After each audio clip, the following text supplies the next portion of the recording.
Kia ora, Rotorua. Tonight on City News, assembly of the world's largest man-made floating wetland is underway at Sulphur Point. The public can now view images and details of wanted people on the police website, and Te Puke Sports are set for back-to-back wins in the Bay-wide rugby competition. Those stories and more coming up next on City News. Work on assembling and planting what is believed to be the world's largest man-made floating wetland is underway at Sulphur Point. 20,000 native plants will help improve Lake Rotorua water quality while promoting the district with the word Rotorua spelled out in giant letters floating on the lake.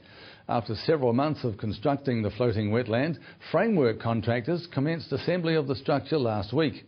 When completed, the 4,000 square metre floating wetland will be anchored in Lake Rotorua offshore from the international airport. At 160 metres in length by 40 metres wide, the wetland will be similar in size to a full rugby field. The public can now view images and details of wanted people on the police website. Police in Wellington and Eastern districts are the first to post to the new site. Individuals feature either because they're wanted for arrest or need to be identified in relation to a crime, for example, as a suspect or witness. 31 people in the Wellington and Eastern districts are currently featured. All police districts are expected to have access to the site in about 8 weeks. Rotorua residents can now for the first time renew annual dog registrations at the click of a mouse. Senior dog controller Kevin Coots says Dogs Online is a new e-facility that will help save money in the long run, but it's really designed to make registration easier for dog owners. We've simply brought it in to make it easier for dog owning clients to register their dogs. So at registration time they have no longer any need to come and line up at the council. They can get onto their computers. They can not only register their dogs, they can update dog details, they can tell us if their dog's died, and then apply for a refund on their registration. They can say if their dog's been spayed or neutered. They can do anything. It's a one-stop shop. So we just did it straight out purely to make it easier on the dog owners.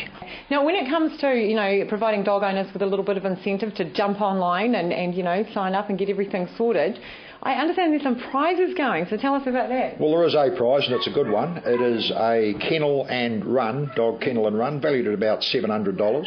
We've also chucked in a couple of sacks of very good dog food, a lead and collar, little things like that, and that'll be picked out as somebody who is registered online before the end of June.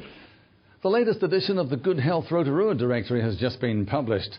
Rotorua District Council Social Research Officer Caroline Martangi says Good Health Rotorua provides comprehensive information from advocates and health support groups, activities and general practitioners, medical specialists, Maori health initiatives and a chapter on the Rotorua Hospital.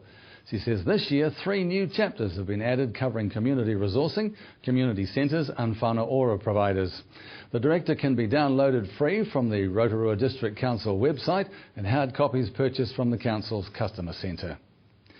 In sport tonight, Te Puke Sports continue their campaign for back-to-back Bay-wide crowns after a 9-try blitz of cellar dwellers Waikite winning 55-3 at the weekend. It has the team 7 points clear at the top of the competition table. Tauranga Sports are in second spot after their win over Tapuna, and Apotiki got past Rotuiti to take third. Only 4 rounds remain in the competition. To your weather now, Rotorua, brought to you by Trevor Robson Signs and Graphics Limited. Tonight, showers with the risk of evening thunder. Northwesterlies, an overnight low of 9. Tomorrow, Thursday, showers, some heavy and thundery. Northerlies easing, a high of 13 and a low of 3. And the outlook forward to Friday, at the beginning of the weekend, showers clearing, light winds, a high of 14 and a low of 5. The marine forecast for Lake Rotorua, northerlies 10 knots becoming variable 5 knots during the afternoon. Waves below half a metre. Showers, some heavy and thundery with poor visibility. And of course, if you missed any of tonight's bulletin, you can watch it again by going to tvrotorua.co.nz and view latest city news. Or to view what's on in our city, click on upcoming events. Still to come in tonight's program, we meet Australian media sensation and best-selling author Dr. Libby. Alan Solomon reports on Sunday night's Rotorua Hospitality Awards, and Carly Jackson talks with Chamber of Commerce CEO Roger Gordon.